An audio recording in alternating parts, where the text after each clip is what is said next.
Welcome to Distributing Solar. We speak with entrepreneurs and experts working in the off-grid solar industry around the world, bringing to life how distributed solar is changing lives in emerging markets. In this conversation, we speak to Manuel Wiechers, CEO and founder of Iluméxico. Iluméxico is a social enterprise that promotes community development through energy access with solar home systems in rural communities.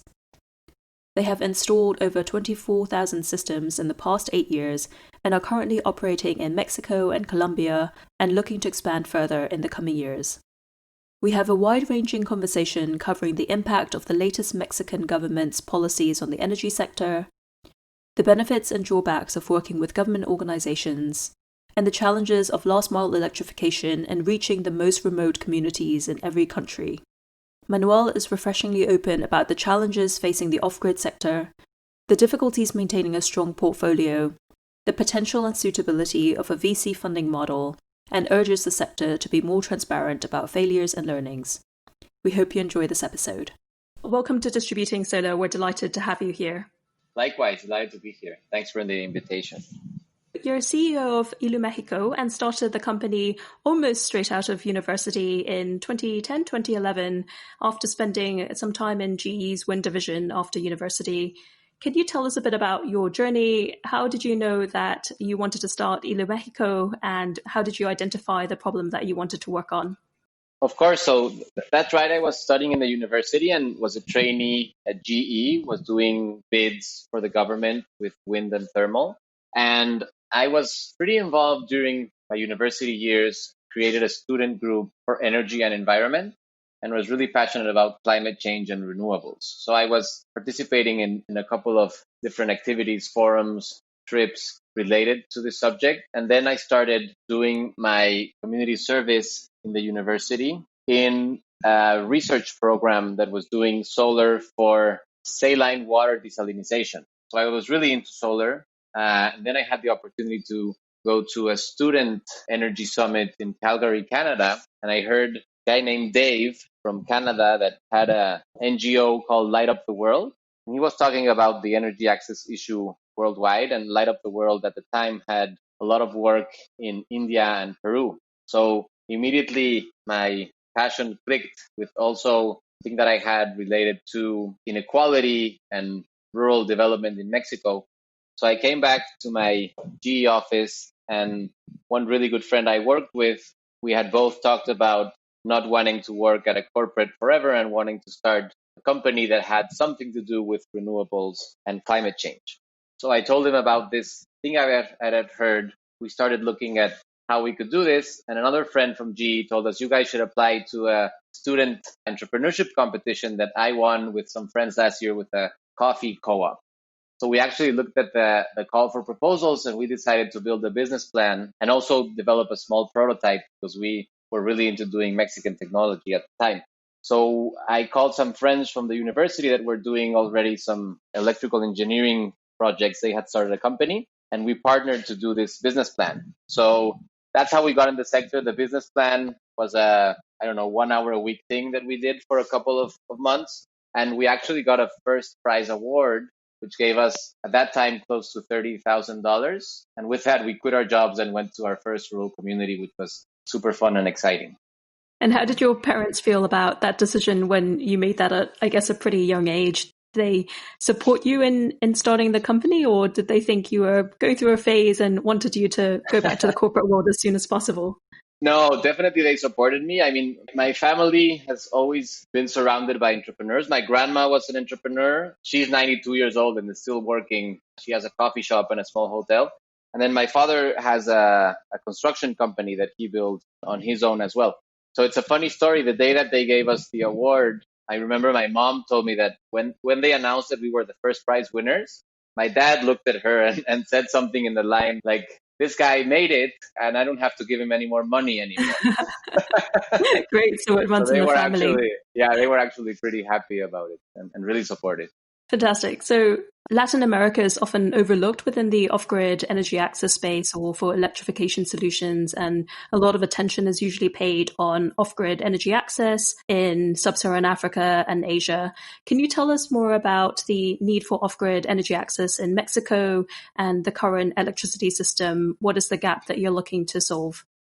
So definitely LATAM is usually overlooked, and I think it's a good reason because most of Latin American countries are only lacking electricity in the last 5% of rural areas. Some countries maybe have a little bit more, but you don't find any country that has 20 or 30% energy access and these huge needs like you do in sub-Saharan Africa or in Asia.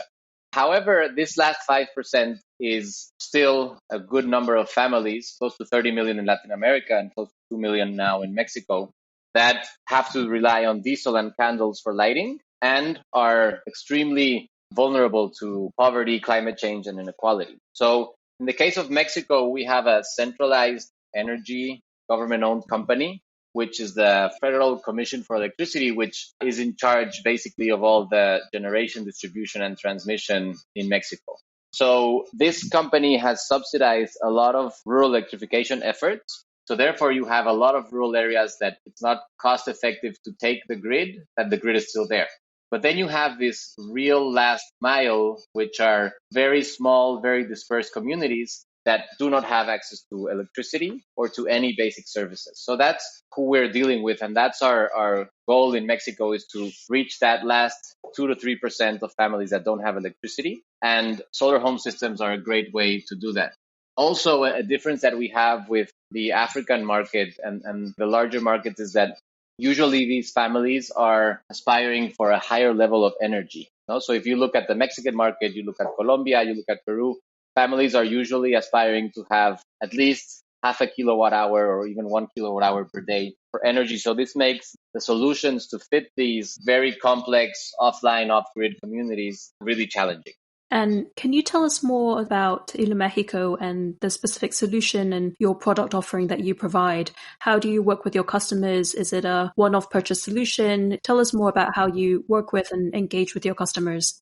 Sure. So this is actually evolved with time and has been a really interesting learning. So when we started off, we started with 15, 25, and 50 watt solar home system kit, which basically allowed you to connect lights and a phone. And the 50 watt system allowed you to connect TV, radio, and other appliances. We started out doing loans where basically customers would purchase the systems and eventually own them. So this was usually a 12 to 24 month loan period where they would be paying somewhere between $10 and $15 a month.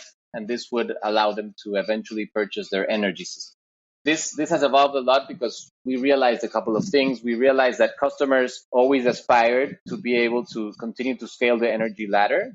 And we didn't have a fit of how we can upgrade or sell a new product. And we also realized that maintenance and servicing was something that was pretty permanent. And once the users had the system, they still needed certain support and replacements and other components. So we've shifted now to a model which we like to define in 4 different areas. So the first one is tier 3 and tier 4 solar home systems. So basically we're doing 100 watt plus solar home systems for rural families that are easily upgradable and that are modular. So basically a family can start out with 500 watt hours per month and then go to 1 kilowatt, then go to 1.5 or 2. The technology offer is taking the best tech out there, integrating it in the best way. So we're not doing a sort of plug and play kit. We're actually doing a professional installation at your home. So that's the first component of our offer, is that it's large systems that are catered to be able to upgrade your energy needs. The second component has to do with last mile distribution and offering. So we're a last mile service company. We shifted the model so customers can see us as a utility, and basically they're paying a monthly fee, and then whenever they want to upgrade, they can upgrade their pricing group or their monthly fee. This allows us to have a whole team of local youth that is continuously servicing these customers. So we're actually trying to take the best practices of customer service into a region where there's no cell reception and real last mile. So it's an interesting challenge. We set up a hub and spoke model. We have branches and we have trained technicians that are in charge of servicing these customers. The third component has to do with providing pay-as-you-go options in the most complex regions. In Latin America, specifically in Mexico as well, we have no mobile money. We have no formal, like any kind of banking services. So we're basically setting up payment agents, which are mostly women in the communities that are offline, being able to give pay-as-you-go codes so customers can purchase energy. And the other interesting thing is we try to do it as flexible as possible. So customers can actually purchase offline with any need of a phone or a Wi-Fi. They can purchase any amount of energy at the moment that they need. And finally, we have really important component related to how we can monitor and create IoT solutions for these remote areas. So this used to sound impossible when we started, and little by little, we've been partnering with different actors that are using LP1 networks where basically we don't need a Wi-Fi or a phone signal, and we can transmit small amounts of data to be able to monitor the systems. So today in specific regions, we're already monitoring daily consumption and any kind of risks associated to the system. So basically that allows us to have lower operational costs in very complex regions. So that's sort of an overview of the model today. We're actually in a really interesting time where we are shifting old credit loan customers with cash payments to this new pay-as-you-go model, which is really interesting and really complex as well. Can you tell us more about that then? So if I understand correctly, in the previous model, you would have a pretty, I guess, hands-on approach with your customers, and you'd have a payment agent collecting the money and then switching the systems on as required. How does the new model work? How does the new pay-as-you-go system work? Yes, that's right. So right now, everything that we do is structured as a service. So customers can eventually opt out of the service, and we will see how long they've been in the service so we can transfer some of the assets to them. But basically, the vision that we have is being a utility. They are doing pay-as-you-go for a service, and we just require them to have a certain use rate every year so they can maintain their service. With this, they can upgrade easily, they can change easily, they can pay a day, a week, 10 days, 15 days, 3 months. And this allows them sort of to have the flexibility to not have this like loan issue or this like pending thing they need to finish. But it is super complex because we're still a very hands-on company, because we believe that the way to ensure the sustainability of our model is with great customer service and really being in touch with the communities, right? So we actually assign one technician for 300 to 500 customers, depending on the geography, and they have a service level agreement that they need to comply with. And this allows us to ensure that the families are actually engaged with us, see the value of our initiative, and value that they do have to pay. Also, we do have a lot of different cases of people not being able to comply with their payments, etc. But at the end of the day, we believe that if we create a utility which people trust, then that will generate a really different relationship than just selling a plug-and-play product and then never seeing them again unless they go to a service center. To what extent have you decided to develop your own hardware and software capabilities in-house? There are obviously a number of providers already working within the off-grid energy access space, either on the hardware side or providing software solutions. Tell us more about the product development you've had to make within the company, and what have you decided to buy in? Sure. So this is a question that we ask ourselves at least every quarter. When we started out, we actually built our own charge controllers. We decided we wanted to do Mexican tech and integrate the rest. We saw an opportunity in developing really efficient and different charge controllers that for the time were great. Then as we evolved into larger systems, we started to use any commercial systems that were available and try and find the best solutions out there and integrate them in the most creative and customer-centric ways. When we started moving to pay-as-you-go, we were, I think, the last of the like medium to large companies that moved into pay-as-you-go. We were really stubborn on maintaining like a credit program and not cutting electricity and having families like always own the systems. And this was because one of the main reasons was that we did not have any offline functionalities for pay-as-you-go. We didn't have mobile money. It was really hard to get people close to a payment agent that had reception. And that's when we found out that Angasa had developed an offline solution, and that we reached out and started to identify if they could be a good partner. Once we defined we wanted to integrate with the Angasa pay-as-you-go solution, because our philosophy was that all of our investment was very focused on the distribution and the solar side than in doing the tech, we then started looking for the hardware to back the Angasa solution. So the thing that happened is that we didn't find any solutions for these larger systems. No? So you have a ton of technology and hardware that's either Angasa or other like pay-as-you-go options enabled, but that are for maximum 100-watt systems. No? So we were looking at our installations, which the average installation today is 300-watt systems, and we really didn't find a solution that fit our needs. So that's when we decided to integrate or to create our own hardware only for the pay-as-you-go meter. So our pay-as-you-go meter that we created is branded El Colibri. And what we did was a pay-as-you-go meter that also thought about the other issues that customers and that companies have when dealing with larger systems and AC systems particularly. Also, we integrated a series of different protections and customer-centric uses where we're able now to have more security that inverters won't be damaged if people are connecting whatever they want. So we can protect inverters before they have to fault or damage a fuse. We're also giving customers a daily energy budget, which they now learn to manage and respect. And that allows you to extend the battery lifetime.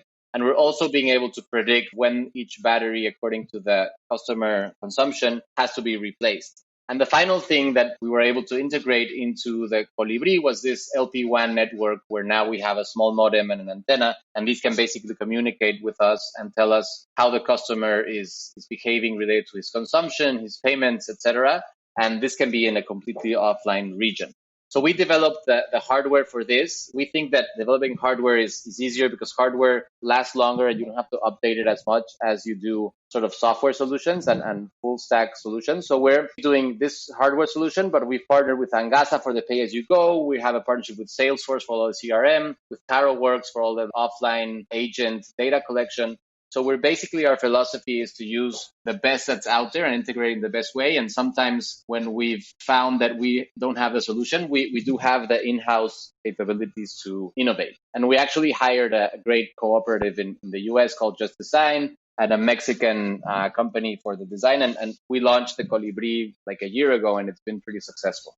Great. And is that a product that you've primarily sold to your own customers, or do you think there's a market also for selling it to other parts of the world, to other companies who are also working in the off-grid space? We definitely think there's a market. We want to be really sure and prioritize first our customers. So we still have a large rollout of these like retrofits that we have to do to our own customers. And we want to be really sure that this product works for us before we set it out there.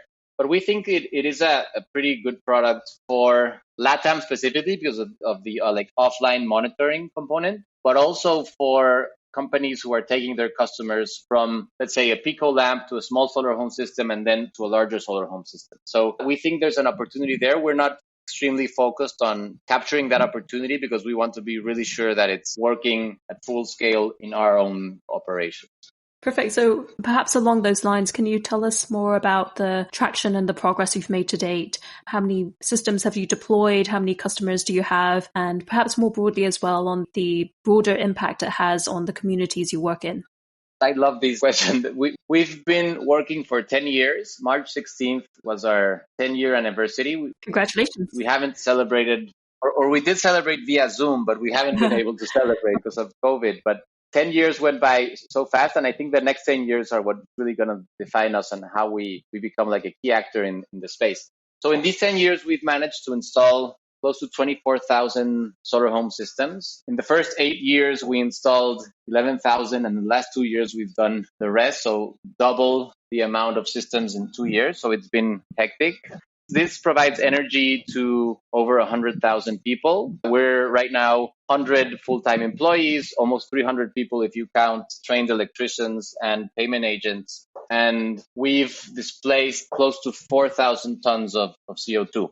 So the change that has happened in the last 2 years is basically related to our ability or our luck to influence public policy in Mexico, where Universal Energy Access Fund was launched. We were one of the only companies in the space that had the experience in rural solar. And we were invited to a lot of open groups for discussion on the public policies. And I think this was something that we influenced in one way or another, but the policy was very well structured in the sense that it required companies to permanently service the users, and it required customers to pay a fee for their systems as electricity. So it basically started a market for small-scale solar utilities.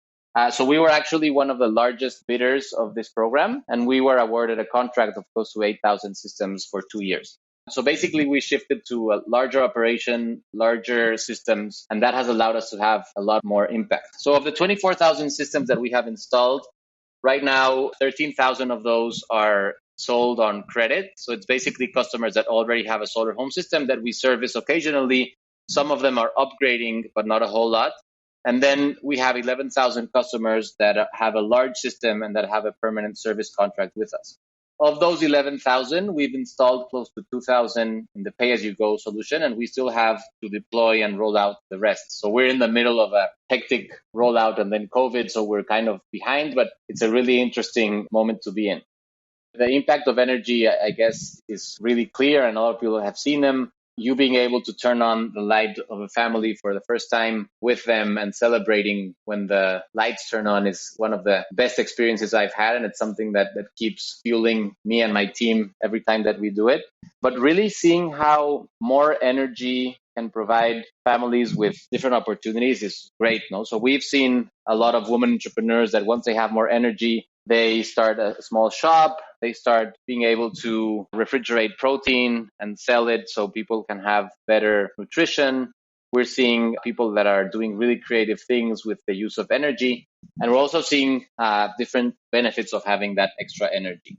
So at the end, I think that the key of this off-grid distribution is being able to ensure that the systems that you are installing have this long-term effect. So I would say that in the last 2 years that we've shifted our model to full service, we're seeing that more and more. And then it's a complicated turnaround to see what we're going to do with those 13,000 customers that have a system already, but that are not growing their system and that potentially would like to move to a sort of energy as a service space. But that's super interesting. And we're still learning a lot on how to do that and how people continue to grow on the energy ladder. So the 11,000 systems that you have recently won the contract for, that was with the Federal Commission for Electricity that you had mentioned earlier? So it's actually the Energy Ministry, but they're closely related. So the Electricity Commission basically says this group of communities will not be served through traditional methods, and this group will be served through other methods like solar. And then the Energy Ministry hires another government institution to provide government bid. So we actually participated with 16 other companies, and we were awarded 40% of the whole contract. And you've mentioned that you have a very strong partnership with a number of government ministries and agencies, and this sounds like part of what you've just been discussing. Can you tell us more about how you've been working with the government agencies? Are they primarily supportive of what feels like independent utilities, or what are progressing to become independent utilities? And do they see that as a threat potentially to their utility model? Is there a vision in the longer term that they want to bring everything under their control, or are they very happy to let independent utilities work separately? So that's a really interesting debate, especially with our new government. And we've seen different things, for example, in Colombia and in Mexico, where Mexico is most of our operations are here, but we're starting to look at different opportunities there. So here in Mexico, we've been able to partner at different moments in time with different government agencies. Whenever you have the government involved, it has a lot of benefits, but it also has a lot of complications. The biggest benefit of government involvement is that you can roll out quicker and that families will have to spend less amount of cash for a larger solution. And this is great for everyone. So right now we're able to give a 300-watt solution with a large subsidy to families for less than $10 a month. So this basically allows us to scale really quickly because this is really attractive for families. And also having the government funding sort of allows you to do a quicker deployment. At the end, there's an issue, obviously, when families know that there's government involvement, the seriousness that they take a service contract with a private institution is quite different. So we have, obviously, a lower payment rate when government is involved than when we're working directly with customers. But at the end of the day, the thing that we've done with government institutions is we have worked with states, with federal entities, that mostly their motivation is not necessarily like an energy thing, it's more of a social development thing. So most of these are social programs aimed at improving livelihoods of the most isolated and marginalized communities. And then this is the reason why we've gotten this government investment. We do see in Mexico, the Electricity Commission is prone to wanting to be the owner of most of the distribution, but they've also realized that this last 1% to 2% is pretty impossible and not cost effective to manage. On the other side, if you look at Colombia, where the regulation is pretty different and you have all of these public service companies, then there's a huge opening for small companies to participate and actually become a public service company. So in Mexico, actually, there's no regulation for you to become a utility. So legally, it's more of a like financial rental system than a service fee. So in Mexico, we're actually leasing the systems. We're not selling energy, and people pay us by the day. It's super interesting when you have government because you also have the ability to reach these customers that will not be able to purchase in any shape, way, or form a solar home system because of their like economic possibilities. So basically, government allows you to get more universal coverage with all of the disadvantages that this could have in the payments and the actual long-term operations. And you mentioned that there are quite a few changes potentially coming through with the new government and new announcements that they've been making. I think, if I recall correctly, there were some recent announcements on the intention to bring at least some part of the electricity sector that are currently under private control, under public control. Does that affect what you've seen? And I guess, what are your broader thoughts on that shift in the government strategy? And if you don't want to answer this and it's not relevant, I don't know if it's relevant for you guys. No, I mean, at the end of the day, the current government has done some measures that we still don't understand the reasons behind them. They have severely limited the possibility of investing in new large-scale renewable projects. I'm hoping this is a temporary thing because of a like oil issue that is currently happening and like a sovereignty thing with COVID. However, the truth is that we really don't know. So the largest, I think, consequence of this is that the private companies, which are really efficient and high quality energy producers, are highly disincentivized to continue to invest in Mexico. So this leaves us with our Federal Electricity Commission that has to step up. And unfortunately, I would say that it doesn't have the investment, the technology, or the resources that these other companies do. So that leaves, as a country, leaves us vulnerable to different risks, and not moving towards renewables, I think, is not the best way forward. However, how this affects us directly is still to be seen. So distributed solar is not being penalized at the moment. And actually, there's a lot of government interest. This current Mexican government has rural areas and off-grid development on the front line. There's a lot of subsidies for rural areas. There's a lot of programs aimed at rural areas. And part of the policies that we have still not seen the positive effects of are related to providing every Mexican with electricity and continuing this program of improving livelihoods of the poorest families. So this is something that I think, if this government does well, could define the government, but we haven't seen anything yet. So our biggest issue specifically on this new policy is that a lot of the large energy companies are prone to partner with us because where they have projects, they're interested, and by law, they're also forced to invest in social development programs. So we've partnered with a couple of large energy corporates, and they have been also partially subsidizing CapEx, so we can install large systems for families and generate the same utility model that we're doing with the government. And we're actually looking to influence this current government through a partnership with government, large energy companies, and ourselves and other social enterprises to go towards SDG 7 and have electricity for all. So the fact that the government is now publicly saying that they will not accept new investment is sort of putting this initiative at risk, which is a really nice concept, having government, companies, and small entrepreneurs work towards having universal energy access in our country. And I believe you had the goal to have no Mexican without light by 2025. How are you tracking, or how is the government and the country as a whole tracking towards that? Do you think that will be achieved by 2025, or is progress perhaps slower than you had hoped? We're still positive. I'm pretty optimistic about this still being a possibility. Obviously, the regulation will influence if we do it or not. And even if we were to do our best and scale as quickly as we can, I think that there's still some public policy needed. And I would say this is true to any country for universal energy access. There has to be favorable public policy and government involvement. However, I think it's still achievable. There's right now close to 400,000 homes in Mexico without electricity. The Electricity Commission will probably reach half of those. And then the other half is up to us, other companies, and these government programs to attend. So we believe like within Iluméxico, we can be 25 to 30% of that goal. And we need the whole sector to evolve.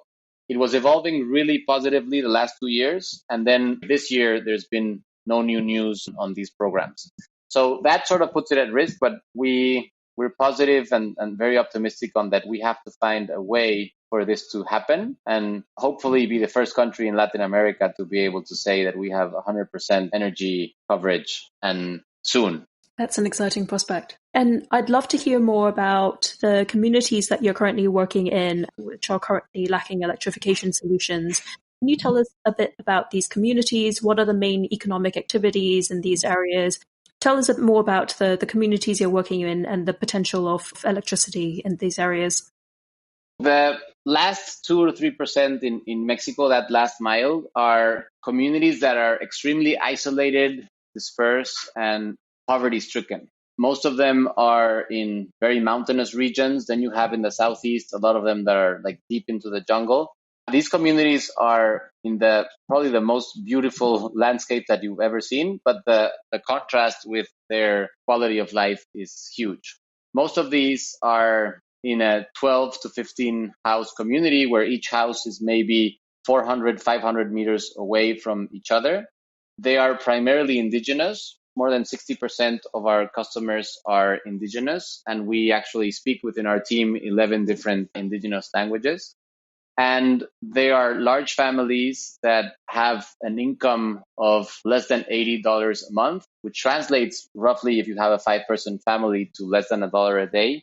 So they are definitely like worldwide at the bottom of the poverty line. And most of them rely exclusively on agriculture for self-production, and they sell some of their products. And more than half of them, most of their income relies on government support. So the government has had since the 90s conditional cash transfers for the poorest families, and most of our customers actually rely on this for most of their income.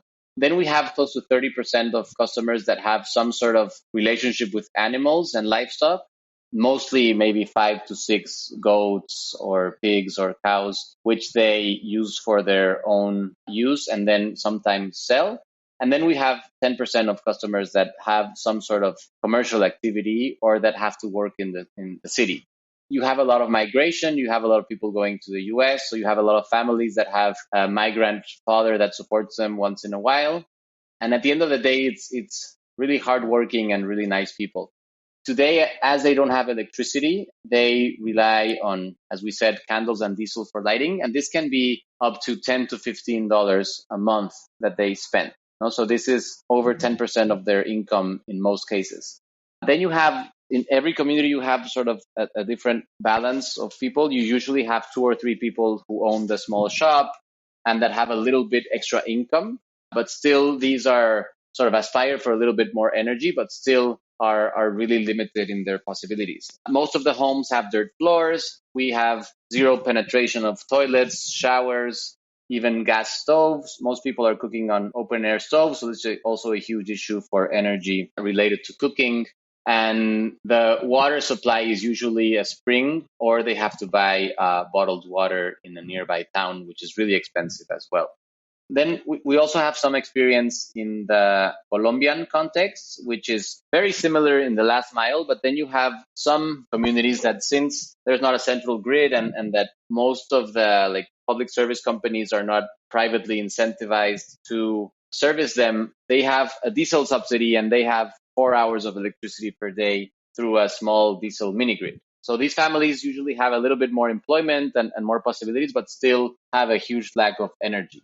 I would say that's the landscape in Latin America of the last mile and the off-grid situation. And depending on the country and the regulation, you would have sometimes people with a little bit larger income that still don't have energy in other countries. But in general, in Mexico, any community with more than 500 people and with medium or low income already has electricity. We're dealing with the lowest part. We call it the basement of the pyramid, not only the base.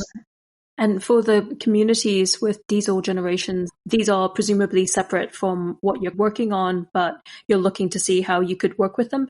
No, so we've started working with them. We actually launched this year a joint venture in Colombia called Soluna Energía.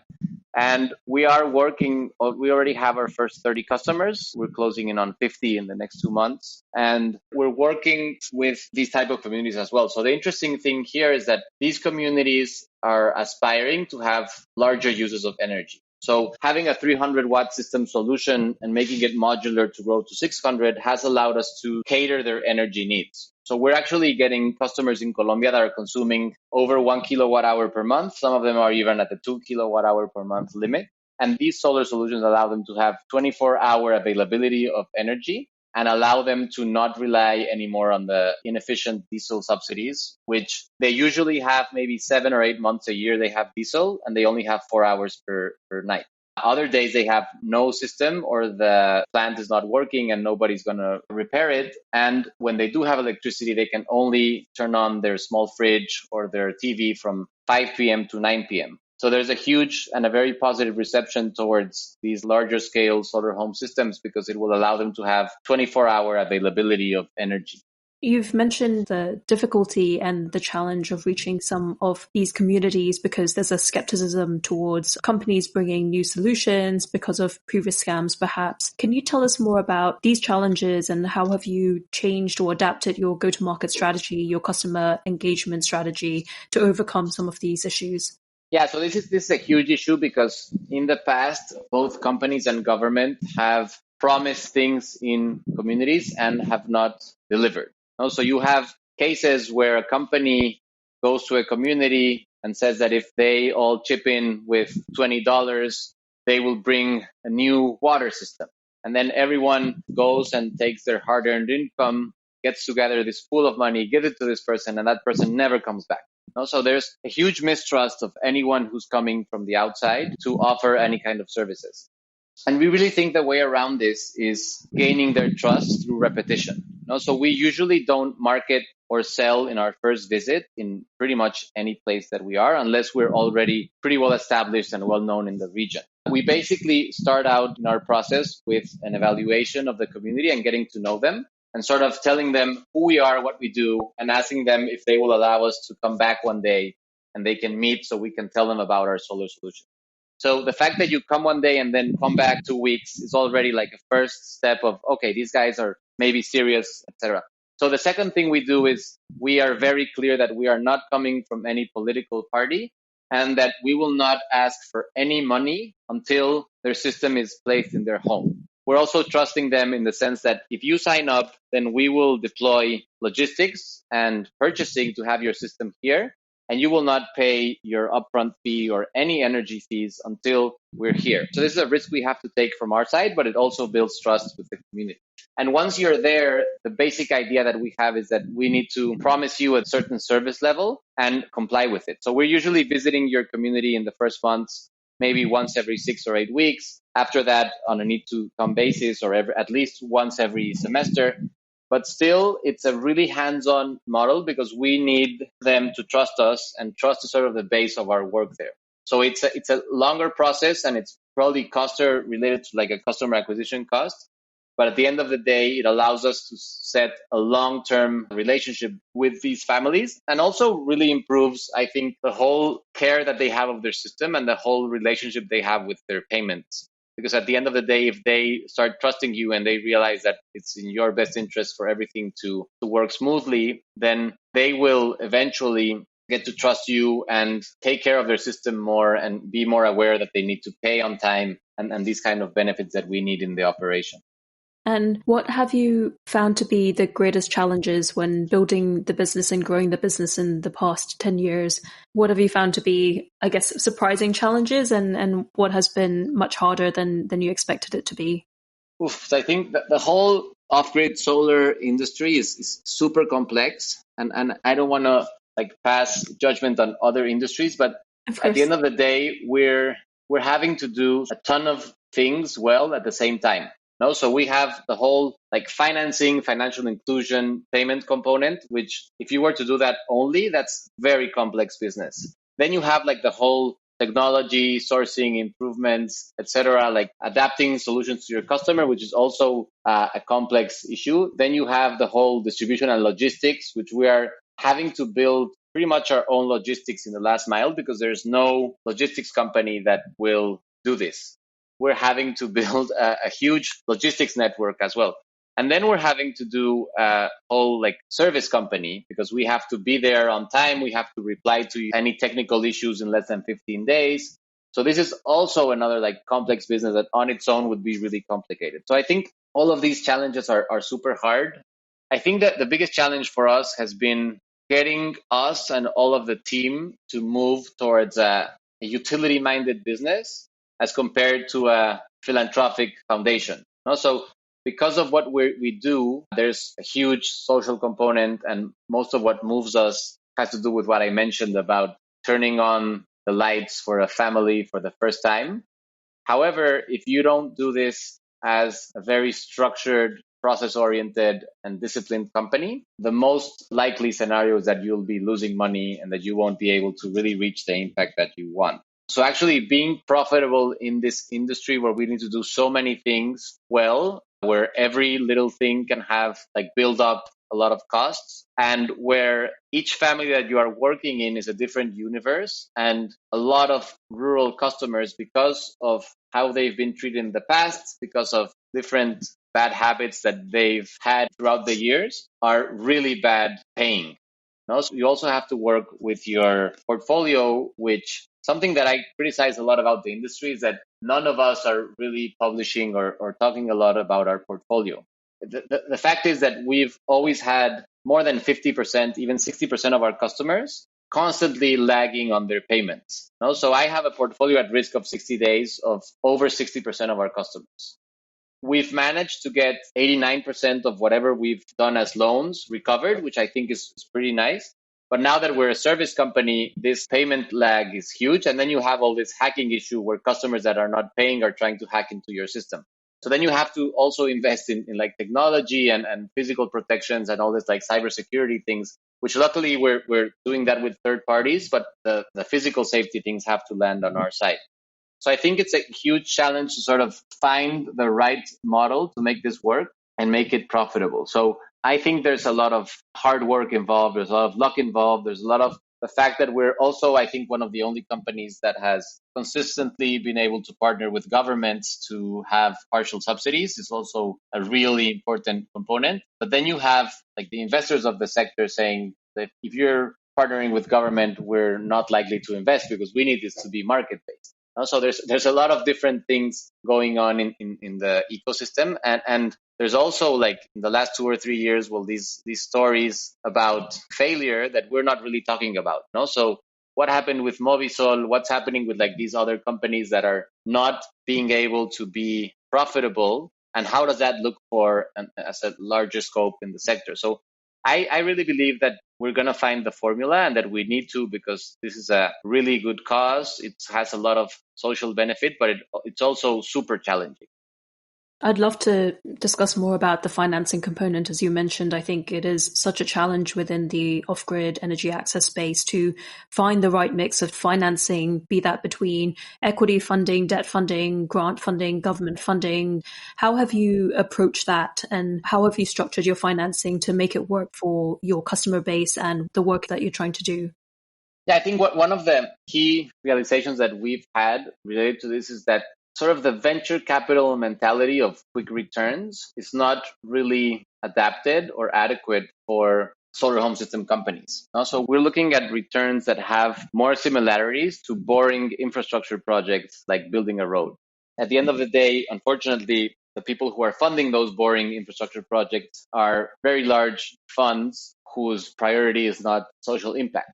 So there's sort of a disconnection on that. We're seeing more and more funds. You have like Acumen has really patient capital. Our investors, Engie and Iberdrola, are really aligned. We have a Mexican investor as well, Promotora Social, who's also very aligned with this. But at the end of the day, it's really complex to manage venture capital expectations with this industry and how our customer base is behaving.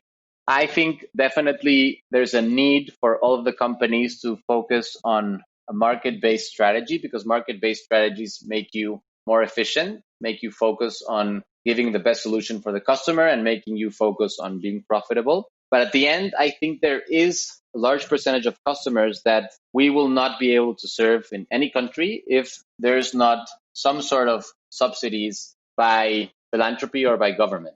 So it's also complicated to say that when you're looking at a VC, because VCs usually don't like to hear that your model, for it to be really successful, relies on a government that's so volatile or on philanthropy. At the end of the day, I do think there's a mix. I think it's okay that we say it publicly and that we acknowledge that. And also, I think that every government in the world has the incentive or the idea that they want to extend basic services to their population.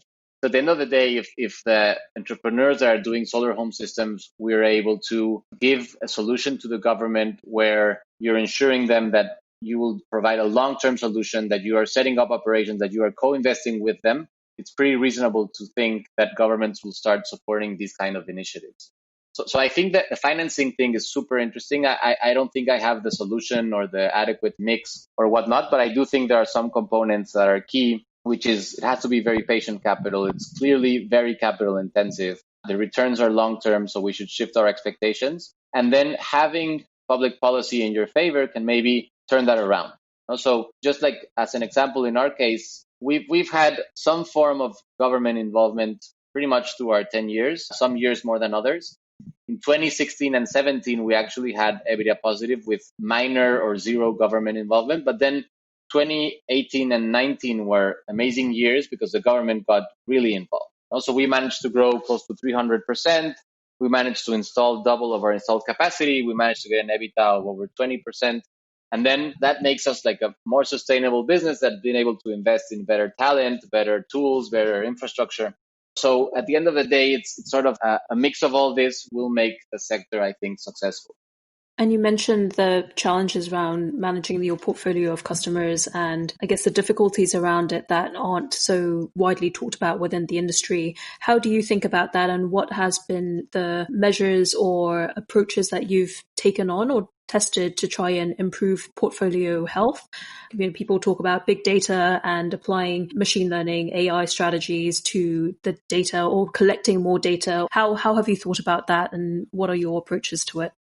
I mean, that's a super interesting question because definitely we've seen and done a ton of stuff. And then at the end of the day, it's really hard to get a really concrete answer or concrete correlation. So I think like a lot of the companies that are really data focused, and we're one of them, we love our data, etc. We've done tons of studies, and then the most rigorous ones always end up saying that there is no clear correlation to like any of this, anything related to payment. No, so at the end of the day, we're really focused on, I would say, three things. No, so the first one is being able to filter customers from the beginning and understanding that not everyone is going to be a good payer. How you filter them is super complex, and we don't have the answer. But at the end of the day, there are some things that we could do to filter them. So if you choose a bad customer, it's really hard then to manage the portfolio correctly. The thing, again, with the industry and like this VC mentality is that we need to report our top line on how many new customers and how much revenue we're getting. So this is sort of complicated in the sense that who do you pick? Another thing that's complicated in this sense is that if it's a customer that doesn't have electricity, you obviously want to provide them with a service. No? So we used to have this policy that said that we will give a loan to anyone as long as they're not drunk in the meeting. And I remember one time I gave a drunk man a loan because his whole family was like right there and they needed the electricity. No, he obviously didn't pay. So at the end, we're trying to do much more at the beginning. And I think that the key thing that we're doing is making the process look very formal. And that has helped us more than like any sort of filter or social demographic data. So if the process looks really formal and you actually need like a show of faith from the customers, then we're starting to see that those customers are a little better at paying. So that I think it's the first thing related to payment. The second thing would be the service side. So customers need to see and feel that they are getting their money's worth, because sometimes people even say that I could get that solar panel at a hardware shop and then like that's for free. So they still see it as a product, not as a service. So changing that is super complicated. So we're really investing time and effort in the whole product, like really feeling like a service. We do a professional household installation with all the norms and like quality installs. And then this whole like customer service center and visiting them every once in a while, doing NPSs. So sort of they feel that the process is right on customer level will allow us to have better payments. And then I think the third one really has to do with adapting your expectations to the family's income. Pay as you go is starting to be able to adapt to this because it's flexible in the way that you pay. But then we have families that, I don't know, for 3 months will not be able to pay because they have no income. And then they sell a cow in the fourth month and then they can pay for 4 months upfront. So what we don't want is for when they don't have money for them not to have electricity, and when they do have money for them to have electricity. This is something we've debated a lot and that it's really complicated to deploy, but we're looking into how we can actually allow customers to pay according to their incomes and their stationality of those incomes and not leave them without electricity, which is one of the reasons that we did not go into pay-as-you-go as quickly as we should have, because we were afraid that we would leave a lot of people without electricity when at the worst moment in time for them. So we're starting to pilot some things in the technology on giving people a grace period, giving them some days on loan, which they can pay later, but we still really haven't found the right formula either. I think these three things are what I would consider are the key to getting a healthier portfolio. But really, at the end of the day, I think we should also model our expectations and maybe even get some like warranties or subsidies from public institutions that will compensate for these natural losses that we're all having, and that we're not really talking about when talking about how customers are paying.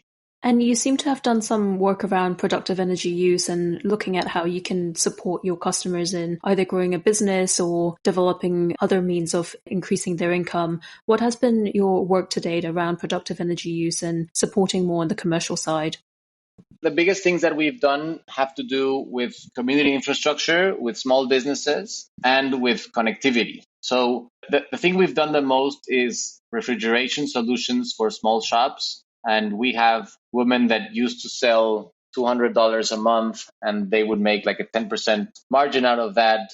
They're now closing in like $3,000 a month and they're getting 15% out of that. So they're being able to sell more and more diverse. The thing with that is that you're probably just redistributing wealth within one place. So that's also complicated when you're doing a productive use of energy for one person or for a group of families within a larger town.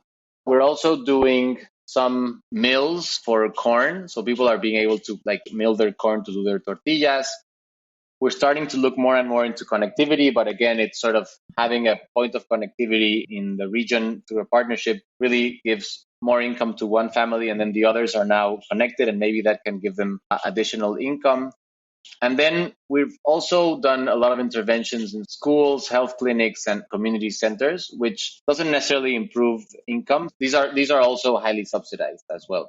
But I think that the model of having a couple of productive uses per community does help your overall sustainability of the model. But it's sort of a complicated debate in the sense that we don't want that just to be a like income redistribution thing within a region. We want like additional resources to flow in because of this. That's certainly what we've seen in other places too. I guess to start thinking more about the future and your goals as a company, what are your goals for, say, the next 5 years as a company? And I believe you're also looking to move from Latin America to the USA. Would love to hear more about your plans and goals on that side. The first goal that we have has to do with the question you asked about 2025 being the year that we can say that every Mexican has electricity. That doesn't mean that our job in Mexico is over, because definitely we still need to be servicing, upgrading, and improving our operations. We're starting to see a ton of opportunities in other countries in Latin America. As I mentioned, we launched a joint venture with a local company in Colombia for setting up a rural utility in Colombia. We think regulation is pretty favorable, and that also the market-based model could be pretty profitable because we have a little bit larger tickets than here because of the larger energy consumptions. And we see that as Iluméxico and as a group, that we are developing a capability to service the larger space of the energy access tiers or energy access ladder, but also the last 3 to 5% of any country. That means that we're generating the capabilities to operate in the most complex conditions. I mean this by like geographical conditions, no formal banking or mobile money, no connectivity, and no sort of traditional access. So this allows us to have capabilities that we think are useful in finding that last 5-10% in any country, and also supporting other companies that are wanting to do this last mile utility model. So you have, for example, in Peru, you have great regulation and tons of companies that are managing an off-grid customer base, but that haven't really invested in the technology and the tools to do this. So we're, for example, would love to see a scenario where we're supporting Peruvian companies in the systems, the offline appliances, and the hardware, and all this payment structure, and even the operating structure to be able to increase coverage and better serve them. And we're also seeing, for example, for the US part, where you have in different Native American reservations still some families without electricity. It's very small markets, but it's still that like last, 0.5%.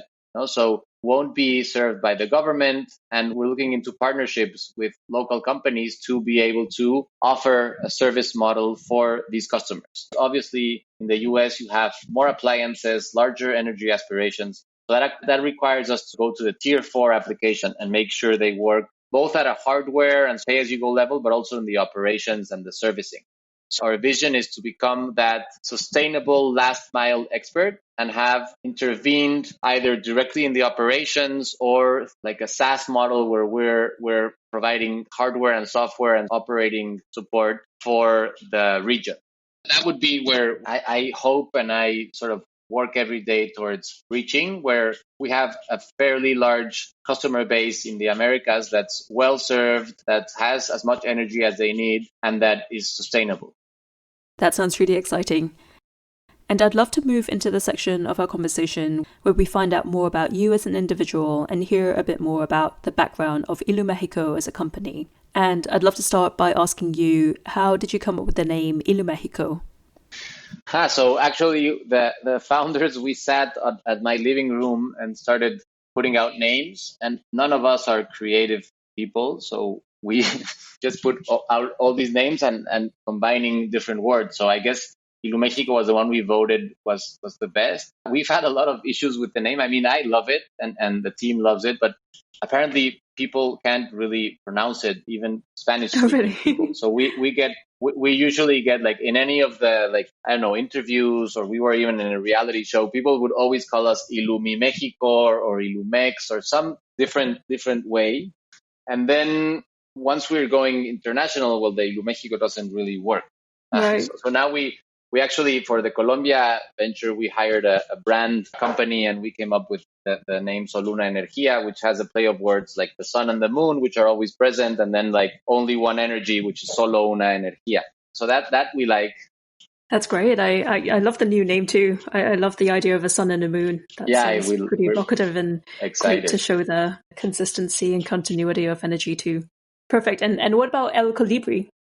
So El Colibri has a couple of things. First of all, it's a homage to a person in our team, which is called Morgan. She actually founded a solar home system company in Nicaragua a couple of years back, and she was doing an amazing job there. And then because of the crisis and the insecurity, she had to leave the country. And we had a close relationship some years back. We met her at a conference, and then we were in touch. When she told me about this, I told her that she should think about coming to Mexico and continuing this work. And luckily she accepted. So she's been really involved in our transition to pay as you go. And she's been key and critical for us to reach this. So we sort of did it as a homage to her previous name and her involvement.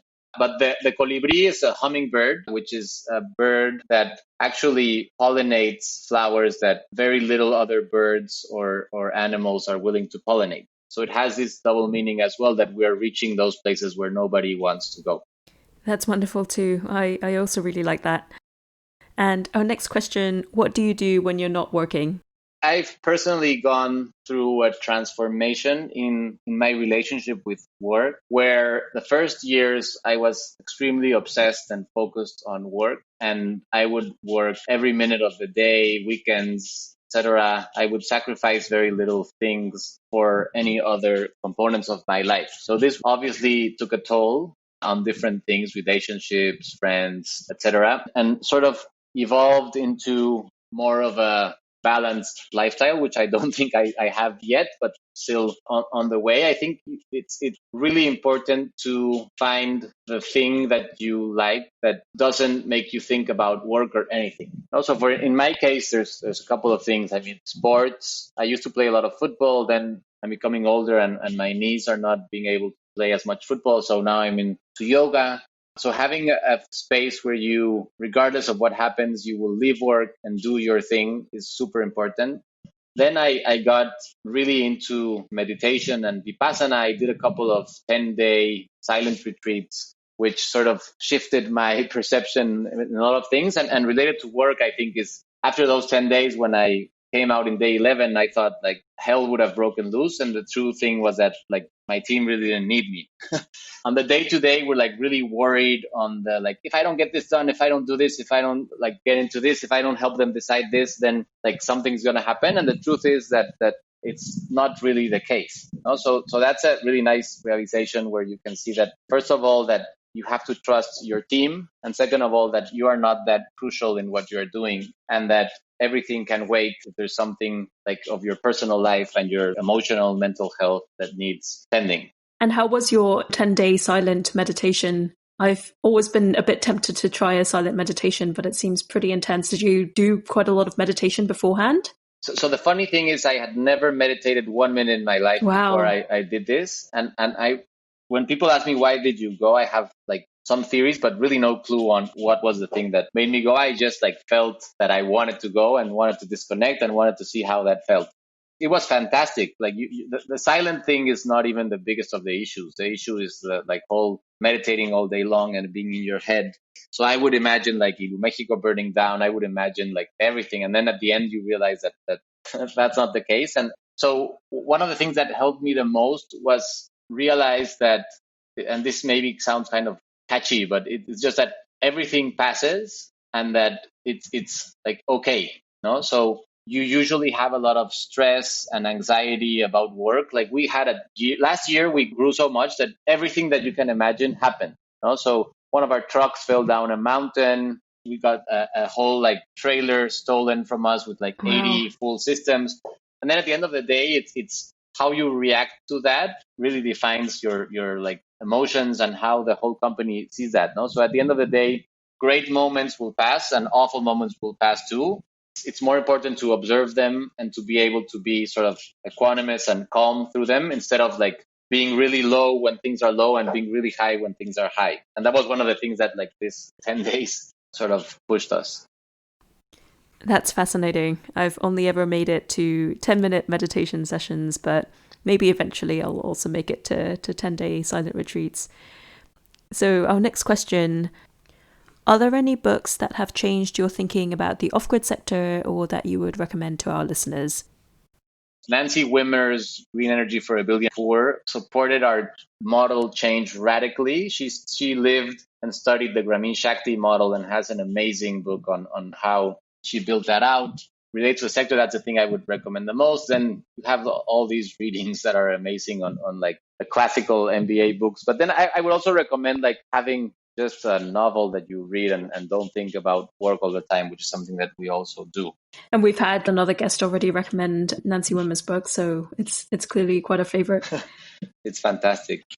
And if someone is looking to get involved in the off-grid sector, either as an entrepreneur or an investor, what advice would you give them? So I always joke about telling entrepreneurs not to do this. but like joking aside, I think it's definitely, if this is your passion and if whatever passion you have, obviously, and you want to be an entrepreneur, the world needs more entrepreneurs. But also there's a lot of missing links for us to build upon what we're already doing. So I usually tell people like, if you want to like suffer and then have to do jobs that you don't like so other people can do the jobs that you do like, then become an entrepreneur. But if not, just find wherever or whoever's doing the things that you're passionate about and try and join them. And then if you don't like that, then become an entrepreneur. That's sort of my take on entrepreneurship. But I mean, I would never disincentivize anyone from wanting to become an entrepreneur because it's a great ride and it's super exciting and it's fulfilling, even though it's super lonely and you're the one in charge of always getting people's emotions up and really nobody's in charge of your own emotions but yourself. But I guess it's definitely fun and we need more people in this space. And the only way we're going to reach universal energy access is if we create the success stories and the platforms for many people to want to do this. Great. And finally, what are your predictions for the off-grid solar sector for the next 3 to 5 years? I have like my negative one and my positive one. I think that I hope that this Silicon Valley quick customer acquisition and grow as fast as we can thing works out, because I think that the sector has a very different responsibility than, for example, an app. If you find out that Uber is bankrupt, then you will move to Didi and your life will continue, and probably all of Uber's drivers will move to Didi and all of the people at Uber will get great jobs. But if we fail, then you're leaving a lot of people without electricity, with a bad service, and a lot of also, I would say, at-risk youth without a job opportunity. So I think that the cost of failure is much higher in our sector. And that makes me be very wary or careful about this model where we have to grow regardless of sustainability, profitability, and having the operations right. I think that will take us to sort of a more consolidated sector. We're seeing it now with Engie and Phoenix and Movisol and all this like larger group. We're really rooting for them. Engie is also our investor, so we root for them double. But I think it's super complex. So at the end of the day, I hope that this bet works out in the sector. And if not, if we have the capacity to react and not let those companies that didn't make it die, and obviously communicate this and learn from what went wrong so we can do it better. But I think it's definitely also in the next 5 years, we could start hearing, hopefully, these success stories where these companies that we're doing the off-grid, we're actually a pretty attractive next frontier market for a lot of energy companies. And if we manage for an energy company like Engie create a success story where their whole Africa operations become profitable and then they can grow and integrate others and continue to improve their service, then that would be a really nice story. Also, I'm sort of scared of the story, but I think it's also something that we can see in the horizon where companies like us, where we're not necessarily designed to have an exit and then like go public or whatever. But if we're able to partner or find a way that we can ensure that we're going to permanently stay there with the customers and ensure that the energy access that we are providing is on the long term, then that will be a fantastic story to tell. We certainly share that hope and we'll keep our fingers crossed. Fantastic. Well, thank you so much, Manuel. It's been fantastic to have you on Distributing Solar. Thanks for your time. Likewise, it was a great conversation. Really excited. Sorry if I talked too much. No, not at all. And it was really nice to share a little bit about what we've learned with you. And congratulations on the podcast. I'd love to see what you're up to next. That was our conversation with Manuel Wiechers from Iluméxico. If you have any questions or comments, please visit us on our website at www.distributingsolar.com. We have notes from our podcast, useful sources, and contact details available. We look forward to hearing from you.